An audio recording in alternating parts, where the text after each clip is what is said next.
Classified Inquisition Report, data recovery of the personal journal of Rear Admiral Rosovensky, recovered from the wreck of the Imperial battleship Suvorov after the Battle of the Sushava System, 999 M41. Personal diary, entry log 464. Got reports today that the Imperial Navy outpost in Sushava have fallen under attack by Xenos and is surrounded. Astropathic reports are the first Eastern Squadron of the battle fleet have been forced back into orbit around the dry dock station. Initial estimates around 30 to 50 Xenos vessels assailing the system. Emperor's blessing upon them. Even though we are the closest Imperial Navy outpost, all the vessels here are little more than floating scrap, and the crews here are all penal convicts and rejects. I don't think there's anything we can do to help these poor souls. Emperor's blessing upon them. Entry 465. Confusion and frustration rules my mood today. It seems as the closest Imperial Navy outpost we are being ordered to mobilize and set out to relieve the battle fleet.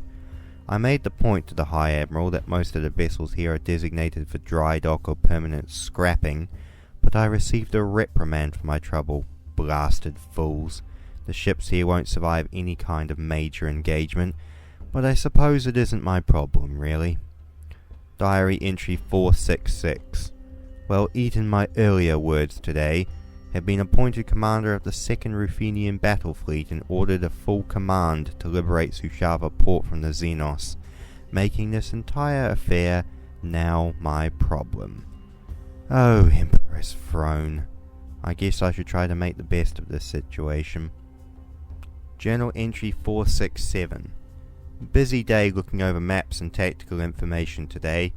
Have managed to assemble the 19 most functional vessels from the 57 in dry dock, and acquired 6 vessels of moderate capacity to create a 25 vessel fleet to command.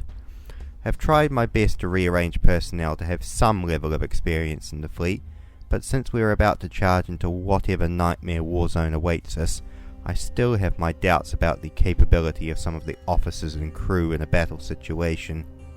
The bright side is I have managed to make the Retribution battleship Suvorov as my flagship. That alongside the Invincible class battleship Bear's Talon, that at least means we have 2 fully operational battleships for this mission, which does lift my spirits, albeit slightly. Entry 468. Thanks to Martian meddling, have been ordered to take the Mechanicum repair ship Kamchatka alongside 2 Mechanicum escorts along my mission. I could really do without external interference, especially on a mission as ill-conceived as this one, but you cannot escape the politics of terror, unfortunately. Entry 470. Launched the fleet today and set off for the Mandeville point.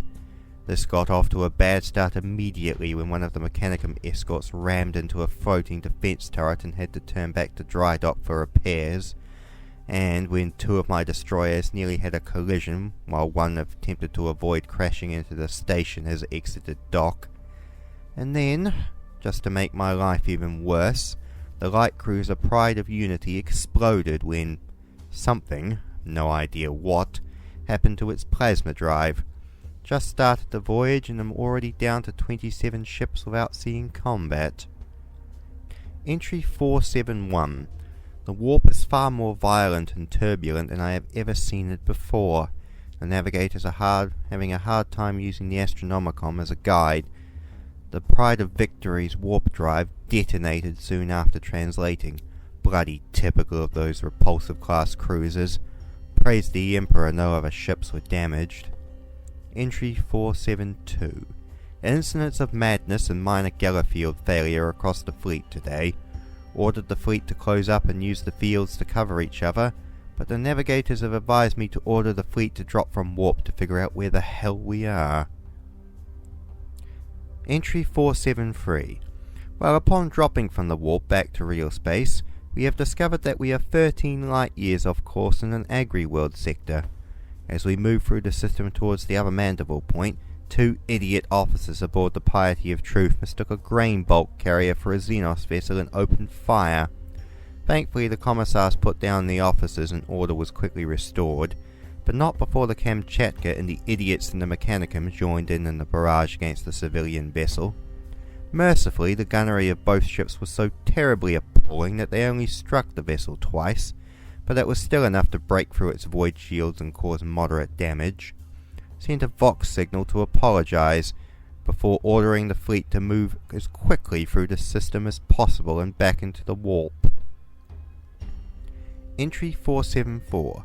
The Kamchatka wandered off course this morning and refused to listen to hails, so I made the, well, at least to me, very happy decision to leave it behind and break back into the warp. I do hope I never have to see that ship again. Annoying Mechanicum fools. Entry 475. Well, multiple attempts at mutiny, suicide madness and paranoid delusions have broken out amongst the fleet. Now we are back in warp. I've had to order the stormtroopers and commissars to full activation across the fleet, and had to practically take over the bridges of multiple vessels to avoid any attempts of rebellion by those crews to take over their own vessels. Oh, how this is going terribly wrong. Entry 476. Had to drop out of warp again to check bearing and restore some semblance of order amongst the crews due to our time in the warp.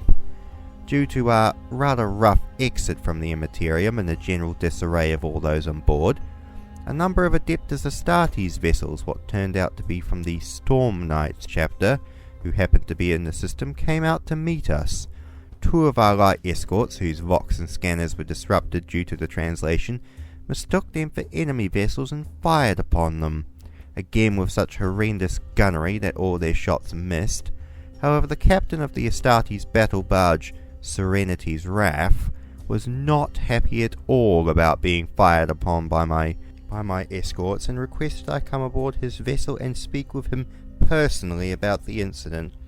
The captain said it was either that, or he would rip the two ships out of the void with his guns, which I could not really argue with him about in either way. Entry 477. Returned from the Astartes ship, I was awed by the grandeur and scale of the vessel, while also being terrified of the Space Marines, who admittedly treated me with the utmost respect. However, I could sense the cold hostility in their eyes upon meeting them. The Space Marine ranks are sure confusing to me, but I discussed the situation with what turned out to be the first company captain of the chapter, and after my explanation appeared satisfied but visibly confused to the overall situation of our fleet. He said as long as I had the officers who ordered the attack to be put on trial for their actions, they would ignore the incident, of which I was glad and promised to do so. Entry 478. The Kamchatka returned, although I wish it had not, especially after it made its report. While our flotilla had managed to anger a successor of the Dark Angels, the Kamchatka itself had managed to anger the Dark Angels themselves, firing upon a lone Dark Angel's vessel while accusing them of heresy and all sorts of other nonsense apparently. And if that wasn't bad enough, they then attacked a passing rogue trader for tech heresy or something. Oh, I would give all of my limbs to be able to tear apart that idiot Kamchatka with my guns and blast it from the void. Entry 479. Well, I expected this. I am now getting furious messages from Terra about the fleet's action, as well as angry messages from the Dark Angels. Trying to explain it all to them and explain about the ill discipline and the Kamchatka's actions has not so far given me any relief or friends amongst the Terrans or amongst the Dark Angels. In exasperation, I offered my resignation to the High Admiral via Astropath today, for I just cannot deal with this nightmare of a flotilla any longer. Entry 480. Resignation rejected. Furthermore, being ordered to wait in the Infast system to await reinforcements and an inquisitorial inspection team. I guess that means a bolt round to the head for me, but at this point I no longer care. The biggest downside is that the reinforcement fleet will be made up of all the floating scrap I left behind at the depot. Whoever takes command of this fleet after I'm dead is not going to have great odds when they finally get into action. Entry 481. Drop from warp in the Infast system with the fleet taking up anchor orbiting a hive world, while we are waiting for the other fleet's reinforcements to arrive. Have been doing my best to maintain order and have set the primary fleet to perform gunnery drills against a floating asteroid. The fleet's accuracy was so appalling that I imagine without auspex and targeting systems I doubt they'll be able to hit anything at all. Then to top it all off, had a mutiny attempt aboard the cruiser Sanctity of Fire that resulted in the primary bridge of the vessel being highly damaged before suppression teams from the flagship were sent to restore order amongst the crews. Entry 482. Well, it seems some of my officers on board other vessels have descended down to the neighbouring hive world to indulge themselves in the local harlots and drinking establishments, as well as bringing a few harlots back for their junior officers and crews to enjoy. Have ordered no further travelling down to the surface without permission. Entry 483. Destroyed a gunship who was dropping down to the surface against orders. Turned out to be carrying the captain of the Grossadler, who when hailed said he didn't have to obey my orders and that he knows people on Terra who will have me shot for telling him what to do. I reminded him that I am an Admiral and outrank him and don't respond to threats, and then ordered the lance batteries of the flagship to turn the gunship into dust. At this point I am beyond caring. This at least gave me a few days of peace as the rest of the captains were too afraid of disobeying me for fear of being destroyed, but I am no problem with being feared at all. A few days of relaxation, just in time for the reinforcement fleet to arrive in the outer system. Another 2 days before they reach us, and Throne preserve my sanity. Entry 484. Well, no Inquisition team, so that means I'm still alive, but new orders to proceed with full speed and attack the enemy post-haste, so I don't think I'll be alive for much longer. The relief fleet is just as bad as I thought it was, and they've already lost 23% of fleet strength before arriving here, and their overall fleet status is only 40% of full combat effectiveness. However, maybe they can soak up some enemy fire for me when they get into combat. At least that will be of some use. Entry 485. Last trip through the warp. Ships being lost and destroyed around us, but that's to be expected now. Madness and rioting, but what else is new? At this point, all I care about is doing my duty for the Emperor, whatever that's worth. Entry 486. Finally arrived in the Sushava system. Have ordered full battle stations and are making full burn for the inner system core. For Terra and the Emperor. Inquisitorial notes. The fleet under the command of Rear Admiral Rosavensky was engaged and destroyed by multiple Xenos vessels at the Battle of Sushava. A combination of inadequate ships, poor gunnery, and ill discipline resulted in the fleet's 90% destruction. The battleship bears Talon, managing to retreat after the destruction of the Suvorov.